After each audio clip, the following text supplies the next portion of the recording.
Hey Jam fam, let's take God at His word today.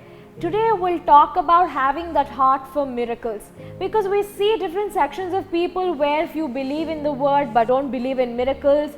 Few people believe in word and miracles, but they think it's only relevant during the Bible times. It's impossible that miracles can happen through us as well. But the truth is that if you see, when Jesus healed a lot of people, few people didn't even want to let him go because they were so thirsty and they could see the power of God being, shown through these performance of signs and wonders.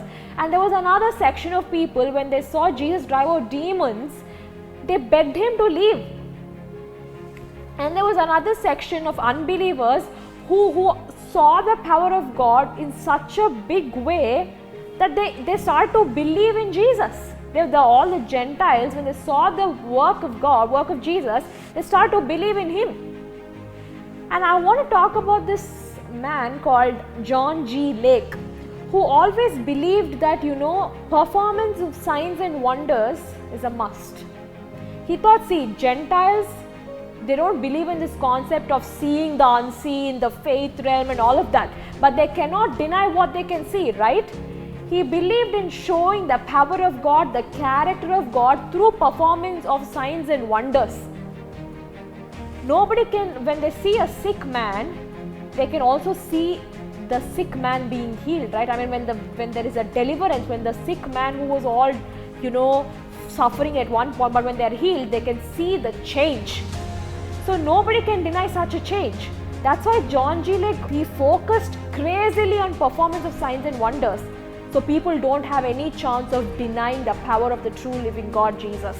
I want to read out these few miracles that God did through John G. Lake. My favorite is that when this Ebola virus erupted in Africa a lot of years ago during his time, the virus was in such a way that if by mistake you come in contact with any secretion that from the dead body, if you touch it, the virus can easily spread. It is contagious. So there were high chances, high rate where that the person could come in contact if he's just randomly touching the person. And John G. Lake was actually helping in burying the dead bodies, in cleaning, in curing and all of that.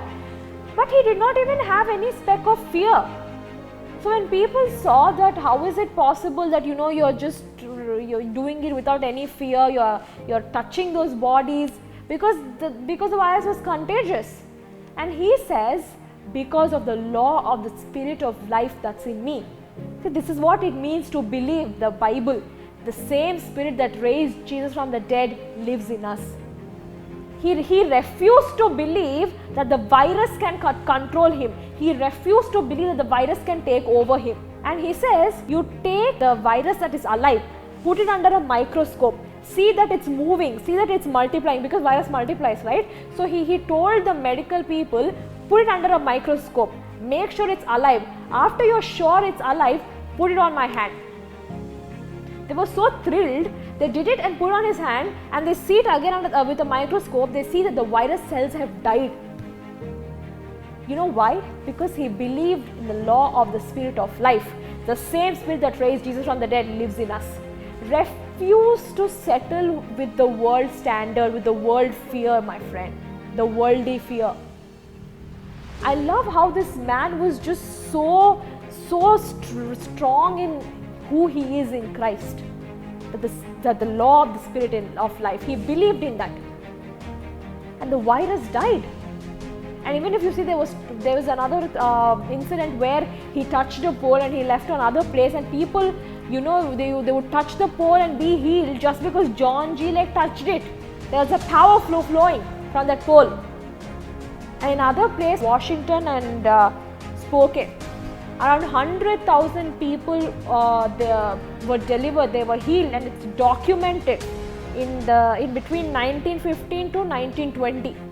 And in another place in Spokane, they shut down a big hospital, because when John G. Lake was there was a spread of this deliverances and healings and signs and wonders that people didn't even have to go to the hospital. There was an outpour of the power of God that the famous hospital, big hospital, was shut down. You see the power of God flowing here? And if you see, another thing is, he started these healing rooms actually, that because he was so passionate about the power of God to be shown, he started these healing rooms. He just traveled and made sure that people were delivered, they could see the power of God. He had that thing that everybody should see God, the heart of God, who God really is. And if he repeated the same thing in Portland, 100,000 healing miracles, and he trained people in healing and called them the divine healing technicians. You see, so he was so passionate about showing the power of God. That's why he focused more on healing, performance of signs and wonders. So nobody could deny the power of God, who the true living God is. So my friend, miracles are true. They can still happen. You should also believe in the law of the Spirit of life. The same Spirit that raised Jesus from the dead lives in you. And God wants us to do works like Jesus and greater. That's His heart for us. Don't take God wrong, my friend. So my Jam fam, this is grace for you. God bless you.